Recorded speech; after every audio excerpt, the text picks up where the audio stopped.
കടം മേടിക്കാൻ വന്നിരിക്കുന്നു.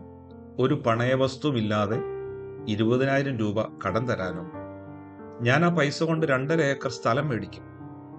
വായ്പ കൊടുക്കുന്നവർ കളിയാക്കി പറഞ്ഞ വാക്കുകളും ഓർത്ത് അയാൾ നിരാശയോടെ വീട്ടിലേക്ക് മടങ്ങി. സന്ധ്യയിൽ നിത്യം അയാളുടെ വീട്ടിലെത്തുന്ന ഒരു സാധു മനുഷ്യൻ ഉണ്ടായിരുന്നു. അയൽവാസിയായ ദാമു. അയാൾ ജന്മന അന്ധനാണ്. സൊറ പറയാനാണ് അയാൾ വരുന്നത്. കുറച്ചുനേരം അങ്ങനെ ഇരിക്കും, പിന്നെ മടങ്ങിപ്പോകും. അന്നും ദാമു തൻ്റെ വടിയും കുത്തി അവിടെ എത്തി. പതിവ് പോലെ ഭൂമിക്ക് മേലെയുള്ള എല്ലാ കാര്യവും അവർ സംഭാഷിച്ചു. ഒടുവിൽ ഒരു കട്ടൻ കാപ്പിയും കുടിച്ച് ദാമു മടങ്ങിപ്പോയി. ലൈറ്റ് ഓഫ് ചെയ്ത് ഉറങ്ങാൻ കിടന്നിട്ടും അയാൾക്കും ഭാര്യയ്ക്കും ഉറക്കം വന്നില്ല. നാളെ ആശുപത്രി ചെലവിന് 20,000 രൂപ വേണം. അപ്പോഴാണ് ആരോ വാതിലിൽ മുട്ടുന്ന ഒരു ശബ്ദം കേട്ടത്.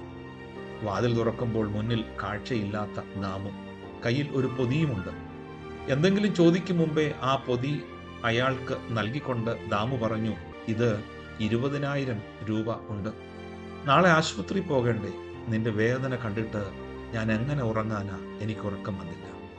പതിയെ നടന്നകലുന്ന ദാമുവിനെ നോക്കി അവർ പറഞ്ഞു, ഈ ഭൂമിയിൽ കുരുടില്ലാത്തവർ ആരെങ്കിലും ഉണ്ടെങ്കിൽ അത് നമ്മുടെ ദാമു മാത്രമായിരിക്കും. കാഴ്ചയ്ക്ക് തെളിച്ചമുള്ളവർ കാണാത്തത് ഈ അന്ധൻ കണ്ടല്ലോ. നൊമ്പരമറിയാൻ കാഴ്ച വേണമെന്നില്ല. നൊമ്പരമുള്ള ഒരു ഹൃദയം ഉണ്ടായാൽ മതി. ഉള്ളിലെ കുരുടുകളെ മാറ്റാൻ നമ്മുടെ നോമ്പുകൾക്കാവട്ടെ.